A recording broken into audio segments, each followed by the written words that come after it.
If we use the flexi shapes to create a simple U shape, we'll follow the instructions up here. Inner diameter 100, say, outer diameter 120, height 100, leading length 5 mm. So there's a nice U shape. If we go next, we can nest these using the array nest feature. So we'll do 3 by 3. If we were to cut those out at that would be quite wasteful. So what we want to do is see if we can combine those together to make a better shape. So we'll just go reload shape. So on this this screen, the previous screen, we've got a button here called mini nest. Select mini nest.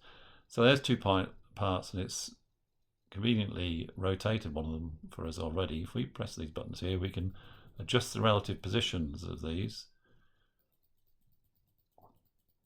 So if we bring them somewhat closer, like that, I think we'll do, and press next, it's now coupled a pair of them together. So if we now go onto our nest screen, we can see we've still got pretty bad plate utilization, but we can adjust the scrap allowance now, and we can put a negative value in there. So we just guess it minus 30 mm to see what it looks like.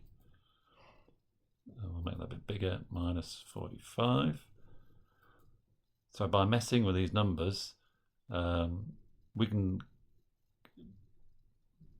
bring parts much closer together and reduce the amount of scrap we need. We can see here, because these are the 2 peaks aren't coincident, we can actually go a bit closer on that. So let's go minus 15, see what that looks like. So we're starting to get much better utilization there already, just with a few clicks with the mini nest. So a couple of minutes or a minute spent can save an awful lot of plate.